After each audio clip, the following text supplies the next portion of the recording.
जायचं आहे, अजितदादाच्या राष्ट्रवादी काँग्रेस पक्षात प्रवेश करायचा आहे. त्यांना असो अथवा नसो आपल्या राष्ट्रवादी काँग्रेस पक्षात प्रवेश करायचा आहे. जुगाराचे आड्डे स्थापन करणं इथपर्यंत त्यांची मजल गेलेली आहे. राष्ट्रवादी काँग्रेस पक्षामध्ये उभी फूट पडली. नगर परिषदेच्या निवडणुकांची धामधूम सुरू आहे. आता प्रचाराला सुरुवात झालेली आहे. अवघे 2 ते 3 दिवस शिल्लक राहिले. एकंदरीत पाहायला गेलं तर निवडणूक म्हणजे बीडची नगर परिषद कारण महत्त्वाची नगर परिषद, कारण गेल्या अनेक दिवसापासून क्षीरसागरांचा बालेकिल्ला म्हणून बीडच्या निवडणुकीकडे पाहिलं जातं किंवा नगर परिषदेकडे पाहिलं जातं. या संपूर्ण विषयावरती चर्चा करण्यासाठी माझ्यासोबत ज्या जयश्री विलास विद्यार्थी आहेत, तुमचं मनपूर्वक स्वागत. आता निवडणुकीची धामधूम सुरू आहे, प्रचार करताय, फेऱ्या निघतात, अवघे काही दिवस शिल्लक राहिलेत. कसा रिस्पॉन्स भेटतो, तुमची पहिली प्रतिक्रिया काय? अतिशय चांगला रिस्पॉन्स आहे. 2011 आणि 2016 ह्या 2 पंचवार्षिकमध्ये ह्या परिसराने मला या लोकप्रतिनिधीमध्ये बहाल केलं होतं नगरसेवक म्हणून. त्यापेक्षाही ह्या 10 वर्षात झालेली कामं आणि बोनसचे 4 वर्ष 14 वर्षातील कामाचा लेखाजोखा आणि वैयक्तिक मेंटेन केलेले फॅमिली रिलेशन यामुळे अतिशय उत्कृष्ट आणि चांगला असा प्रतिसाद आहे.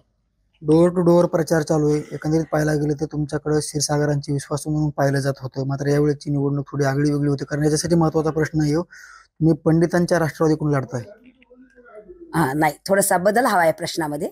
आम्ही पंडितांच्या राष्ट्रवादीकडून नाही, तर आम्ही राष्ट्रवादी काँग्रेस पक्ष अजितदादाच्या नेतृत्वात घड्याळ्या चिन्हावर निवडणूक लढवत आहोत. कारण आपण बघू शकतो की ज्यावेळेस बीडची राष्ट्रवादी योगेश क्षीरसागरांकडे विधानसभेला होती, मात्र या निवडणुकीमध्ये काल दादांनी स्पष्टपणे संकेत दिलेले आहेत की राष्ट्रवादी काय कुणाची नाही किंवा एका व्यक्तीची नाही. मात्र याच्यावरती ज्यावेळेस योगेश क्षीरसागर म्हणाले माझ्याकडे बीडचे सूत्र द्या, मात्र बीडचे सूत्र हे पंडिताकडे दिल्यामुळे मी पंडितांची राष्ट्रवादी म्हणतो या ठिकाणी. तो विषय बाजूला ठेवूया. आता तुम्ही प्रचार दौरा करताय, कसं तुम्हाला रिस्पॉन्स आहे लोकांचा? डोअर टू डोअर प्रचार करताय, लोकांपुढे काय विजन घेऊन जाताय तुम्ही बीडसाठी? दर पंचवार्षिक योजनेला प्रभाग रचना भौगोलिकदृष्ट्या बदलत असते. जो माझा प्रभाग 2011 ते 16 पर्यंत होता, तसा 16 ते 21 दरम्यान नव्हता. आणि जेव्हा 21ला जी अपेक्षित होतं आपली नगरपालिकेची पंचवार्षिक निवडणूक व्हावी, तर ती 4 वर्ष पुढे ढकलली आणि 2025 उजाडलेला आहे. तर 2025ला सुद्धा माझा प्रभागाचा क्रमांक 13 हा आहे, पण आजही आमची भौगोलिक रचना बदललेली आहे.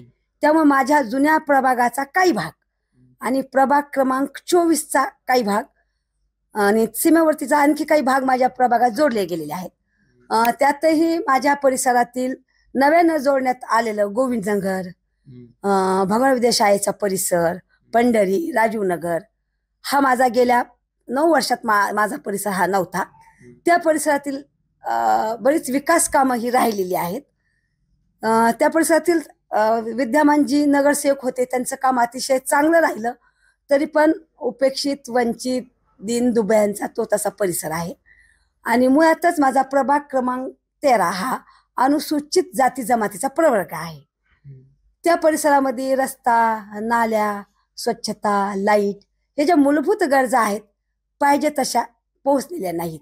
तर त्या परिसरातील हा विकासाचा अनुशेष भरून काढण्याची माझी जबाबदारी राहणार आहे. येणाऱ्या 5 वर्षात ह्या मूलभूत सुविधा तर मला द्यायच्याच आहेत. त्याचबरोबर एक उच्चभ्रू वस्ती म्हणून आपण पिंगळनगर, सिंहगड कॉलनी, रायगड कॉलनी, यशवंतनगर हा एक नव्याने जोडला गेलेला भाग आहे. तेथील विद्यमान नगरसेवकाचं काम समाधानकारक होतं, पण तिथेही काही आणखी मूलभूत सुविधा पोहोचलेल्या नाहीत. सगळ्यात मोठी अडचण फक्त माझ्या प्रभागाचीच नाही, तर शहराची पाहायला गेली तर पाणी प्रश्न. आपण सातत्यानं पत्रकार बांधवानं त्याला वाचाई फोडलेली आहे. आपल्या बीड नगरपालिकेचं आणि शहराचं दुर्दैव आहे की तळ उशाला आणि कोरड घाशाला म्हणतात तशी परिस्थिती आहे.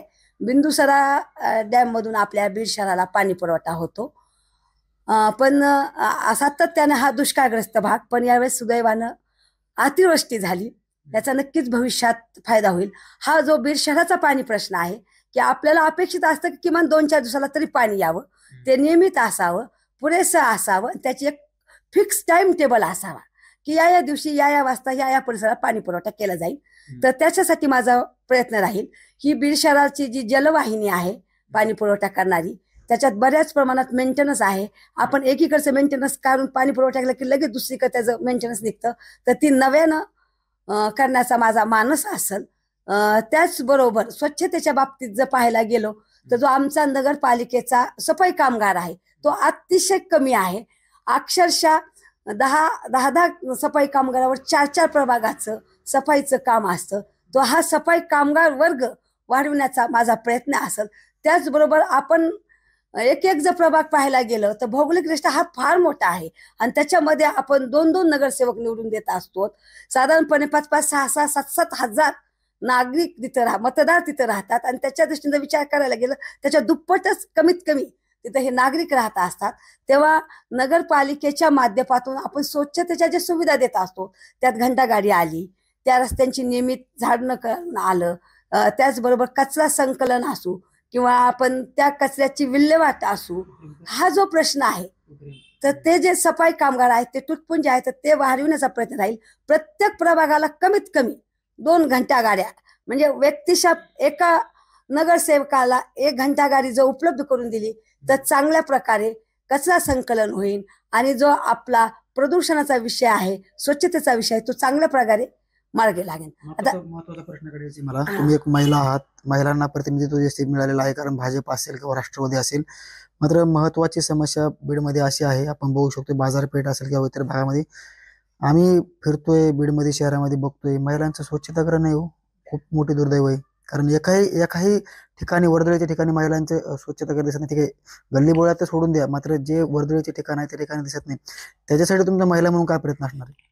प्रयत्न असणार नाही, याच्यासाठी सातत्यानं प्रयत्न केलेला आहे. गेल्या पंचवार्षिक मध्ये सुद्धा आम्ही आमची सभागृहाची जी मीटिंग असते त्याच्यामध्ये प्रस्ताव मांडला होता. त्याचं ठरावात रूपांतर पण झालं होतं, पण त्याचं प्रत्यक्षात काही ते काम झालेलं नाही. हे माझ्यासाठी फार दुर्दैवी आणि मनाला दुःख देणारी घटना आहे. कारण की समाज व्यवस्थेचा 50% घटक ही महिला भगिनी असते. आणि हे जे स्वच्छालयाचा आपण जे विषय मांडला आहे की बीड शहरासारख्या ठिकाणी महिलांसाठी वर्दईच्या ठिकाणी स्वच्छालय नसावं का? कारण हा स्वच्छालयाचा प्रश्न तिच्या आरोग्याशी निगडीत असतं आणि स्त्री आरोग्य नेहमीच हे दुर्लक्षित असतं. यासाठी मी सातत्यानं बीड शहरामध्ये वर्दईच्या ठिकाणी महिलांसाठी स्वतंत्र असे स्वच्छालयाची उभारणी करण्यात यावी यासाठी प्रस्तावही मांडला होता. त्याचं ठरावात रूपांतर झालं होतं, पण ते काम प्रत्यक्षात झालं नाही. पण येणाऱ्या पंचवार्षिक मध्ये या प्रश्नासाठी मी जातीनं लक्ष देईन आणि हा ठरावात रूपांतर झालेला मोठ्या प्रमाणात याच्यासाठी कसा निधी उपलब्ध करून प्रत्यक्ष येणाऱ्या वर्षभरात आपल्या बीड शहरातल्या वेगवेगळ्या भागात आपल्याला महिलांसाठी असले स्वतंत्र स्वच्छालय पाहायला नक्कीच मिळते. दुसरा एक माझा महत्वाचा प्रश्न आहे, बीड आजही राज्यामध्ये गाजते ते मी गुन्हेगारीच्या क्षेत्रामुळे किंवा गुन्हेगारीच्या घटनामुळे. प्रत्येक ठिकाणं गुन्हेगारीच्या घटना घडू नये, महिलांना सुरक्षित राहण्यासाठी CCTV असतील, तुमच्या एखाद्या ठिकाणी पोलीस चौकीची मागणी असेल कारण मोठमोठे वार्ड आहेत, यासाठी तुम्ही काही प्रयत्न करणार कारण सुरक्षेच्या कारणास्तव महिलांना हे होते?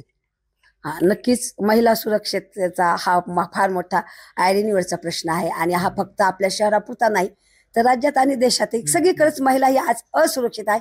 ती कुटुंबात सुद्धा सुरक्षित नाही, समाजाचं तर किंवा परिसराचं सोडूनच द्या. यासाठी आपण सातत्यानं प्रयत्न करत असतो. आता संरक्षण व्यवस्था हा एक भाग राहिला. आपल्या वेगवेगळ्या घटकामध्ये महिलाच्या सुरक्षतेसाठी पोलीस चौकीची तर नेमणूक प्रशासन करत असतं आणि मी ज्या परिसरात राहते तिथंच पोलीस मुख्यालय आहे. ही जरी एक भाग असला तरी ज्या परिसरातून मी आज निवडणूक लढवत आहे तर याच्यामध्ये राजकीय इच्छाशक्तीचा मला प्रश्न पडतो की माझ्या विरोधात जे 2 उमेदवार दिलेले आहेत ही निवडणूक मी खुल्या गटातून लढवत आहे, आरक्षणातून नाही. त्यामुळे माझ्या समोरचे प्रतिस्पर्धी हे 2ही माझे बांधव आहेत. आपल्या राष्ट्रवादी काँग्रेस पक्ष शरदचंद्र पवार साहेबांच्या तुतारी या चिन्हावर वैभव चिरके हा माझा युवा बांधव उभा आहे, तर भाजपच्या कमळ या चिन्हावर माझाच भाऊ सय्यद मुस्तफा हा उभा आहे. आणि हे दोन्हीही भावंड मला प्रश्न पडतो ही गुन्हेगारी पार्श्वभूमीचे आहेत. पक्ष नेतृत्वानं आणि आपले जे स्थानिक नेतृत्व आहे, जे शरदचंद्र पवार राष्ट्रवादी काँग्रेस पक्षाचं नेतृत्व करतात, स्थानिकच्या जे आपले आमदार आहेत, आमदार साहेबांनी हा विचार करायला पाहिजे होता की आपण नगरपालिकेसाठी जे उमेदवार देत आहोत, स्थानिक स्वराज्य संस्था ही अतिशय तळागाळापर्यंत लोकप्रतिनिधित्व करणारी एक संस्था असते. यामधून जो नगरसेवक आपण निवडून देत असतो तो एक आपण कुटुंब प्रमुख म्हणून आपण त्याच्याकडे पाहत असतो. ह्या परिसराची सूत्रे आपण त्याच्याकडे कुटुंबाचा प्रमुख म्हणून दिलेले असतात आणि असा जर कुटुंब प्रमुखच जर दिशाहीन असेल, गुन्हेगारी पार्श्वभूमीचा असेल, तर एक महिलाची सुरक्षितता म्हणून किंवा जी ही युवा पिढी आहे युवक असो की युवती असो, आपण व्यसनाधीन झालेलं पाहतो. हे जुगार असो किंवा वेगवेगळे जे हे आमिष आहेत त्याला बळी पडत असतात. आणि अशा ह्या युवा पिढीचे एक पालक म्हणून सुद्धा माता पित्यांच्या मनाला हा एक घोर लागलेला असतो. तेव्हा अशी आणि ही गुन्हेगारी पार्श्वभूमी जर तुम्ही पाहायला गेलं तर पास्को, विनयभंग, जमावबंदी करणं, एखाद्याला जीवे मारण्याचा प्रयत्न करून त्याला मारहाण करणं, मारण्याची धमकी देणं, परिसरात छोटी छोटी जुगाराचे आड्डे स्थापन करणं, इथपर्यंत त्यांची मजल गेलेली आहे. ज्या परिसरात त्यांनी दुकानं थाटलेली आहेत त्या परिसरातील नागरिकांची जी प्रवेशद्वार असतात घराची, त्या प्रवेशद्वारातून सुद्धा त्यांनी जाणं बंद केलं आहे. आणि आपल्या घराचा जो मागचा दरवाजा असतो का त्यांनी ते ये जा करत आहेत. खरंच हा प्रश्न फार मोठा आहे. याच्यासाठी पक्ष नेतृत्वाने विचार करायला पाहिजे. आपण उमेदवारी देताना आपल्या पक्षाची प्रतिष्ठा, आपल्या नेतृत्वाची प्रतिष्ठा ह्या उमेदवारावर अवलंबून असते. आणि असे जर गुन्हेगारी पार्श्वभूमीचे जर आपण उमेदवार देत असाल आणि ते एका महिला प्रतिस्पर्ध्याच्या विरोधात, तर खरंच हा चिंतने आणि विचार करणाराच प्रश्न आहे. आपण जे म्हणतात त्यात अगदी सत्यता आहे. मात्र मला एक महत्त्वाच्या प्रश्नाकडे यायचे. आपण बघू शकतो निवडणुका लागल्यात. तुम्ही मागच्या काळामध्ये विद्यार्थी कुटुंब कंटिन्यू सामाजिक क्षेत्र असेल, राजकीय क्षेत्र असेल किंवा इतर काही गोष्टीमध्ये अग्रेसर असते. पाठीमागचे काही कामं देखील आम्ही दाखवलेले आहेत. यावेळेचं तुमचं नवीन विजन काय असणार आहे? नक्की तुमच्या वार्डासाठी तुम्ही नवीन काय करणार आहात? काही संकल्प? समस्या ह्या कधी संपन्न नसतात. ज्या नागरिक सुविधा द्यायच्यात तर त्या आता आपल्याला द्यायच्यात आहे.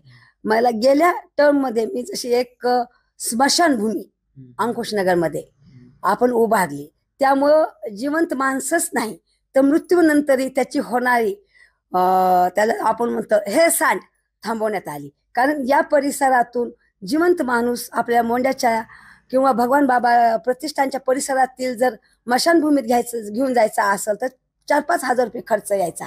तो सर्वसामान्य किंवा गरीब कुटुंबाला परवडणारा नव्हता. एक जिवंत माणूस तिथं साधारणपणे 50 रुपये जात होता. हे आम्हाला सातत्यानं जाणवलं. सुरुवातीच्या काळात आम्ही त्या कुटुंबाला, गरीब कुटुंबाला मदतही केली 4-5 हजार रुपयाची, पण एवढं कोणी ते भागणारं नव्हतं. म्हणून नगर रोड परिसरासाठी आपण जशी एक अद्यावत स्मशानभूमी उभारली ज्याच्यामध्ये आपली विद्युत दाहिनी आहे.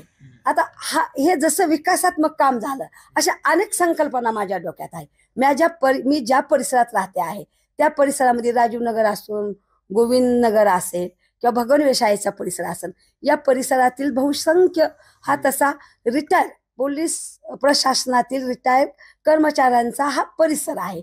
इथं ही बांधव घरं घेऊन राहत आहेत. तर पुढील पिढीतील आमचे युवक पोलीस भरतीची मोठ्या प्रमाणात तयारी करत असतात. तर या परिसरामध्ये खास पोलीस भरती करणाऱ्या गोरगरीब कुटुंबातील मुलांसाठी एक अद्यावत असं मैदान असावं, त्यांच्यासाठी प्रशिक्षण देणारी एक सेवाभावी मोफत एक संस्था असावी, स्पर्धा परीक्षेसाठी तयार करणाऱ्या किंवा गोरगरीब कुटुंबातील विद्यार्थ्यांनाच अभ्यास करता यावं यासाठी एक मोफत अभ्यासिका असावी. त्याचबरोबर 18 पगड जाती जमातील गोर कुटुंबातील माझे इथले सगळे बांधव आहेत आणि प्रत्येक कुटुंबातील स्त्री हा त्या कुटुंबाचा आर्थिक कणा बनावा अशी माझी प्रांजळ इच्छा असते. अशा आमच्या ह्या छोट्या मोठ्या कुटुंबातील महिलांना जर वेगवेगळ्या प्रशिक्षण देता आले, व्यावसायिक प्रशिक्षण म्हणता येईल त्याला, आणि शासनाच्या योजना आणि सेवाभावी संस्था किंवा नागरी सहकारी बँका यांच्या मार्फत जर त्यांना आपण अर्थपुरवठा केला आणि त्यांना जर त्यांच्या पायावर उभा राहून कमीत कमी कुटुंबाच्या मीठ मिरचीचा जरी भाग उचलता आला तरी मी त्या कुटुंबासाठी काहीतरी केलं आहे, त्यांच्या ऋणातून उतराई होण्याचा प्रयत्न केला आहे असा एक माझा आशावाद असतो. त्याचबरोबर हा प्रभाग क्रमांक 13 हा करपरा नदीच्या तीरावर वसलेला आहे. तर यावर्षी अतिवृष्टी झाली, त्यापूर्वी आपण या नदीची स्वखर्चाने स्वच्छता केली होती, गाळ काढलेला होता, पात्राची स्वच्छता केली होती. आणि त्यानंतर माझा जो हा संभाजीनगरचा परिसर आहे आणि पोलीस कॉलनी या भागामध्ये आपण एक तटरक्षक भिंत उभारलेली आहे. पण तेव्हा हा एवढाच भाग भौगोलिकदृष्ट्या प्रभाग क्रमांक 13 मध्ये होता. पण आता जर पाहायला गेलं तर नगर रोड पासून तर पालवण चौकापर्यंतचा जो करपरा नदीचा भाग आहे हा माझ्या प्रभागाचा अविभाज्य भाग आहे. तर इथून दोन्ही बाजूने एक तटरक्षक भिंत असावी जेणेकरून पुराच्या पाण्यापासून सुरक्षित हा परिसर राहील. माझा महत्त्वाचा प्रश्न आहे, निवडणुका आल्या की विकास झाला पाहिजे, विकास करायला पाहिजे, विकास का होत नाही हे प्रश्न विचारले जातात. मात्र लोकसभा असेल, विधानसभा असेल, जातीच्या मुद्द्यावर निवडणूक केली गेली आणि जातीच्या मुद्द्यावर निवडणूक होते, विकासाचा मुद्दा लांब टाकला जातो. आजही तेच दिसते नगर परिषदेच्या निवडणुकीमध्ये. हा म्हणतो ह्या पक्षाला सहकार्य करा, ते म्हणतो त्या जातीला सहकार्य करा, असं करा तसं करा. हे संपूर्ण वातावरण ढवळून काढण्याचं काम कोण करते? आणि जातीपातीचं राजकारण बीडमधलं थांबल का? आणि तुमची निवडणूक नेमकी कोणत्या मुद्द्यावर आहे? कोणताही एखादा समाज, कोणती एखादी जात किंवा कोणताही एखादा व्यक्तीच्या व्यक्ती हे काम करत नाही.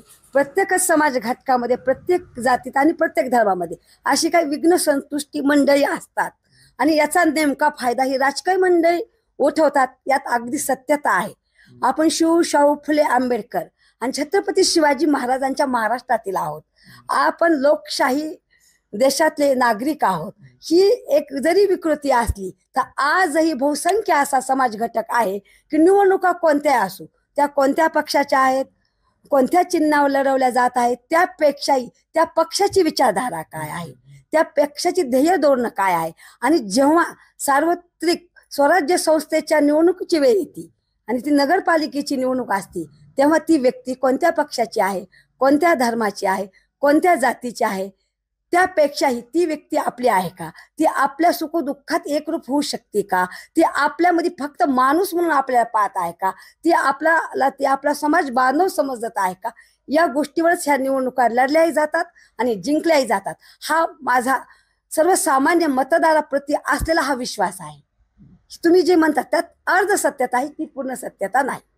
मात्र आता एक महत्वाचा शेवटचा प्रश्न विचारतोय. क्षीरसागर कुटुंबीय, विधाते कुटुंबीय, काय नवी ओळख सांगायची जिल्ह्याला गरज नाही किंवा शहराला तरी गरज नाही. मात्र ही निवडणूक तुम्ही क्षीरसागर व्यतिरिक्त लढवताय का? पहिल्याच निवडणुकीत असं होतंय? हा, आपण जो प्रश्न म्हणतात त्यातही अर्ध सत्यता आहे. आपण 2011 आणि 2016 ह्या दोन्ही पंचवार्षिक नगरपालिकेच्या निवडणुका ह्या राष्ट्रवादी काँग्रेस पक्ष घड्याळ या चिन्हावरच लढलो आहोत. तात्कालिक आमचं नेतृत्व पितृतुल्य आमचे मोठे भाऊ असले जयदत्त अण्णा क्षीरसागर साहेब यांच्या नेतृत्वात आम्ही गेली 27 वर्ष राजकारणात आणि समाजकारणात सक्रिय आहेत. त्यांच्या नेतृत्वातच आम्ही ह्या दोन्ही निवडणुका लढलेलो आहोत. कालांतराने जेव्हा गेली विधानसभा लागली आणि काही वेगळंच चित्र आमच्या डोळ्यासमोर येऊ लागलं. आम्ही ज्यांच्या नेतृत्वामध्ये निवडणुका लढलो, राजकारणात समाजकारणात सक्रिय झालो आणि एक कार्यकर्ता म्हणून अण्णांनी आमच्यावर जे संस्कार केले त्या संस्कारावर आम्ही समाजकारण आणि राजकारण करत असतो. आणि आमची ओळखच मुळात जयदत्त क्षीरसागर साहेबांचे निष्ठावंत कार्यकर्ते म्हणून आहे. आणि आपण वर्षभरापूर्वी जी विधानसभेची निवडणूक पाहिली आणि त्याच्या आधीचा साधारणपणे 1-1.5 वर्षाचा काळ जेव्हा राष्ट्रवादी काँग्रेस पक्षामध्ये उभी फूट पडली, शरदचंद्र पवार साहेबांचा एक आणि अजितदादांचा एक, अशी जी उभी फूट पडली, मग त्या काळचे आपले स्टँडिंगचे बीडचे आमदार संदीपभैया क्षीरसागर हे राष्ट्रवादी काँग्रेस पक्ष शरदचंद्र पवार साहेबांच्या पक्षासोबत होते. तेव्हा आमच्या युवराजांच्या योगेश भाईंच्या लक्षात ही गोष्ट आली की आता ही आपल्यासाठी उत्तम संधी आहे आणि आपण जर राष्ट्रवादी काँग्रेस पक्ष अजितदादांच्या पक्षात जर प्रवेश केला तर आपल्याला कदाचित भविष्यामध्ये राजकीय भविष्य आहे.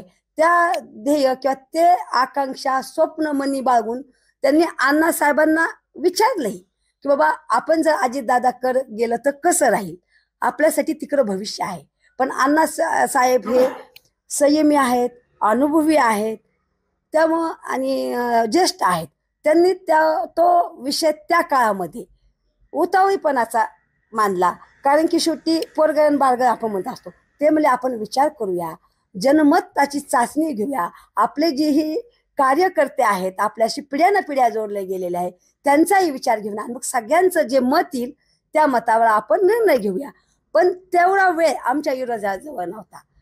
तेव्हा अण्णासाहेबांनाही दुर्लक्षित करून आणि अण्णासाहेबांच्या कार्यकर्त्याला दुर्लक्षित करून आपणच ह्या परिसराचं नेतृत्व करतो आहोत, आपणच क्षीरसागर घराण्याचा पुढचा वारसा चालवत आहोत असं गृहीत धरून यांनी पक्षप्रवेश केला. पक्षप्रवेशाला जात असताना त्यांनी आम्हाला एक मीटिंग बोलवली आमच्या स्टँडिंग नगरसेवकाची आणि कार्यकर्त्याची आणि म्हणले आता आपल्याला उद्या म्हणले मुला जायचं आहे, अजितदादाच्या राष्ट्रवादी काँग्रेस पक्षात प्रवेश करायचा आहे. तर आपण म्हणलं काही हरकत नाही, जो तो अण्णासाहेबाचा निर्णय असेल तर आपण सगळेजण विचार करू, ठरवू आणि नक्की जाऊ. ते म्हणजे अण्णा असो अथवा नसो आपल्या राष्ट्रवादी काँग्रेस पक्षात प्रवेश करायचा आहे.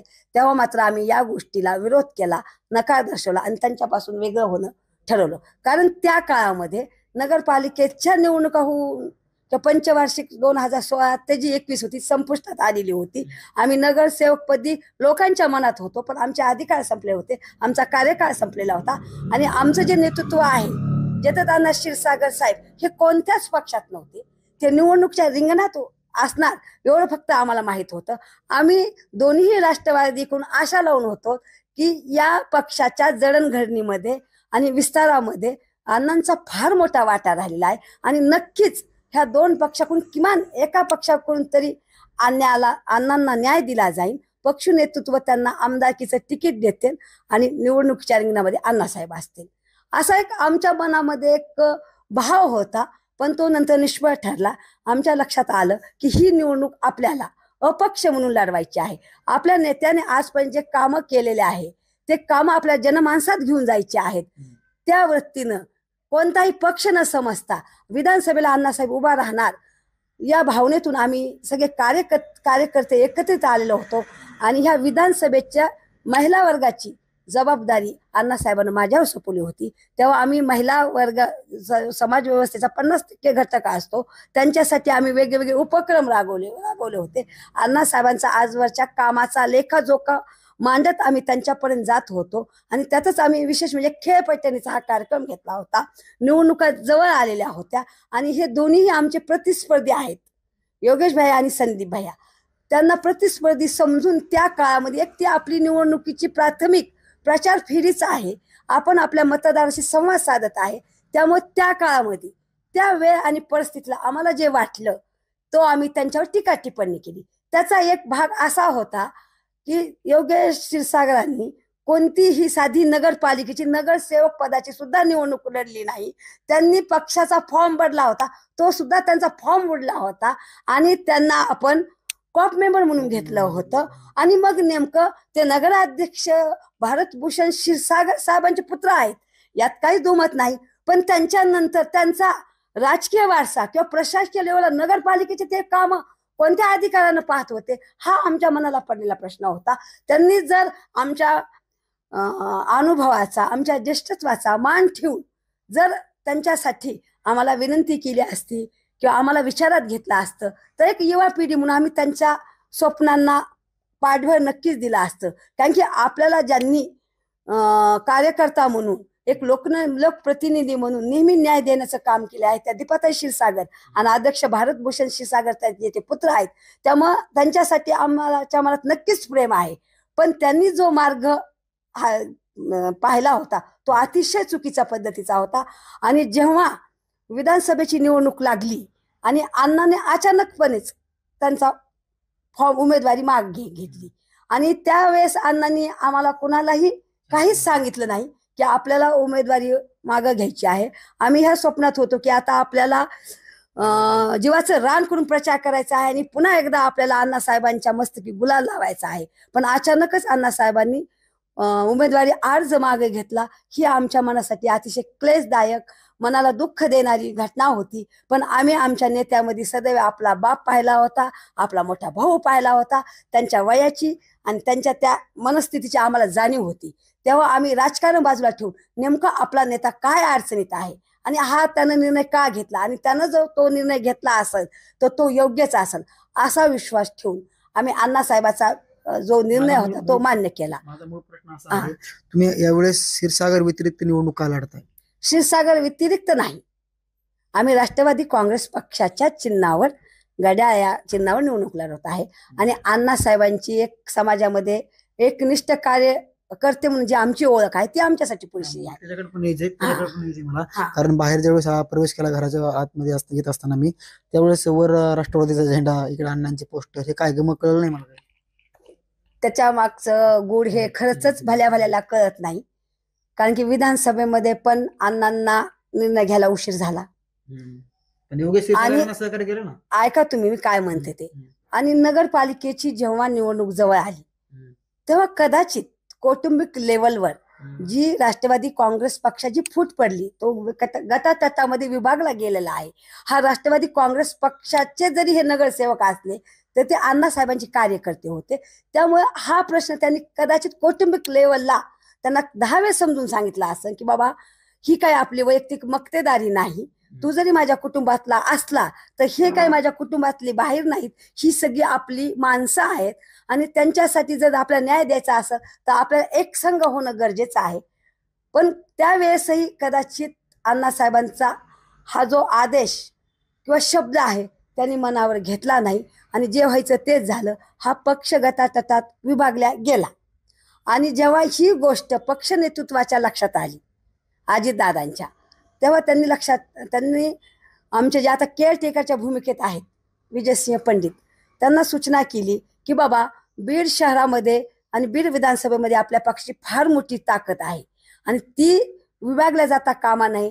जे पक्षाचे कार्यकर्ते आहेत, जे पक्षाचे नगरसेवक आहेत, ज्यांनी पक्षाच्या जडणघडणीमध्ये फार मोठा सिंहाचा वाटा भरला, पक्ष उभारणीसाठी ज्यांनी कष्ट घेतले आहेत, त्यांच्यावर अन्याय होता कामा नये. त्यासाठी त्यांच्याकडे आम्हाला आमची जबाबदारी सोपवली आणि निवडणुकीच्या 2 दिवस आधीपर्यंत पण योगेश क्षीरसागरांची भूमिका कोणाच्याही लक्षात आली नाही. काही जाणकार मंडळी होती, त्यांच्याही लक्षात आलेलं होतं, पण त्याबद्दल स्पष्ट बोलता येत नव्हतं. तेव्हा आम्हाला ही जेव्हा आमची घुसमट होऊ लागली तेव्हा आम्ही अण्णासाहेबाकडे गेलो. अण्णासाहेब, तुम्ही विधानसभेच्या वेळेस पण निर्णय घ्यायला उशीर केला आणि आजही तीच परिस्थिती आहे. ही निवडणूक कार्यकर्त्याची निवडणूक आहे. जे तुमच्यावर विसंबून आहेत ते तुमच्या शब्दाची, तुमच्या आदेशाची वाट पाहत आहेत. तुम्ही काहीतरी निर्णय घ्या, नाहीतर मग आम्हाला आमचा मार्ग मोकळा करा. तेव्हा फक्त त्यांनी आमच्या पाठीवर हात ठेवून एक शब्द म्हणले, तुम्ही लढा, मी तुमच्या पाठीशी आहे. आणि हा एक शब्द आमच्यासाठी विश्वासक आणि आश्वासक होता. कारण की अण्णासाहेबाच्या जडणघडणीमध्ये आम्ही घडलेलो आहोत. त्यांनी आम्हाला एवढं मजबूत घडवलेलं आहे की पुढे प्रसंग कसाही असू त्याच्याशी 4 हात करण्यासाठी आम्ही तयार आहे. आज जरी अण्णासाहेब भारतीय जनता पक्षाचा प्रचार करीत असेल, ह्यात जरी सत्यता असली तरी त्यांची आजची भूमिका ही कुरुक्षेत्रावरील भीष्माचार्यासारखी आहे. राजपथ, राजगादी आणि कुटुंब यामुळे जरी ते योगेश क्षीरसागरांशी बांधले गेलेले असले तरी त्यांची ही जी जीवाभावाची जी मंडळी आहे, हे एकनिष्ठ कार्यकर्ते आहेत, ते पांडवांच्या भूमिकेत आहेत. ते शरीराने जरी तिकडे असले तर त्यांचे मन आणि आशीर्वाद हे आमच्या पाठीशी आहेत. त्यामुळे आमचा विजय हा निश्चित आहे.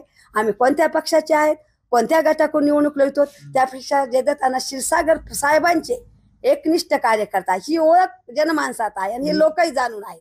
तुम्ही एकनिष्ठ आहेत म्हणून तुम्हाला विचारतोय, काका पुतण्याचा संघर्ष, राजकीय संघर्ष संपूर्ण महाराष्ट्राने बघितलाय का? बीडचे उदाहरण आहे.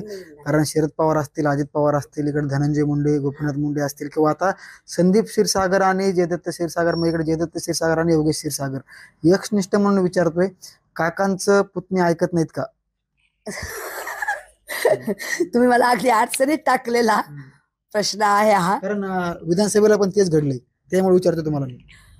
आता काय झालं, ही युवा पिढी आहे, आपल्याला फार काही समजतं, आपण फार काही जाणकार आहेत, या आविर्भावात राहतात आणि ज्येष्ठत्वाच्या नात्याने माता असू, पिता असू, नेहमी सातत्याने म्हणत असतात जे आम्हाला कळत नाही ते त्यांना कळतं, ऐका ना. आणि त्यामुळे काय झालंय, त्यांच्या मनात एक गोष्ट बसली की आपण करू ती पूर्व दिशा. त्यामुळे ते त्यांच्या लक्षात येत नाही. याच्यात आपली चूक होती, अंशतः हे सत्यताही आहे, पण ती पूर्ण सत्य नाही आहे. आजही बरीच मंडळी आहे आपल्या पित्याच्या ठिकाणी जे आपले चुलते असतात, काका असतात, त्यांचा शब्द हा अंतिम समजून राहत असतात. तुम्हाला पुढील वाटचाली शुभेच्छा. या होत्या जयश्री विलास विधाते. एकंदरीत पाहायला गेलं तर सर्व प्रश्नावरती उत्तरे दिलेली आहेत. एकंदरीत पाहायला गेलं तरी जयदत्त क्षीरसागर, योगेश क्षीरसागर आणि संदीप क्षीरसागर यांच्या कुटुंबियांशी हे कुटुंबीय एकनिष्ठ होतं. मग माजी मंत्री जयदत्त क्षीरसागर यांच्या राजकीय जडणघडणीमध्ये विधाते कुटुंबियाने खारीचा वाटा उचललेला आहे. आणि या निवडणुकीमध्ये ते जरी वेगळे असले, दुसऱ्या पक्षाकडून जरी लढत असले, तर अण्णाचं मन आमच्या सोबत आहे, अण्णा आमच्या सोबत आहेत, त्यांचा आशीर्वाद आम्हाला आहे, त्यांनी आम्हाला लढ म्हणलेला आहे, असं जयश्री विधाते यांनी सांगितलेलं आहे.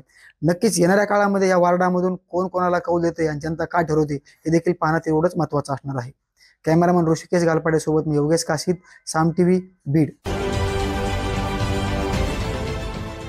देश विदेशातील प्रत्येक घडामोडींचे लाईव्ह अपडेट मिळवण्यासाठी आता साम टीव्हीच्या सर्व सोशल मीडिया प्लॅटफॉर्मला लाईक, फॉलो आणि सबस्क्राईब करा.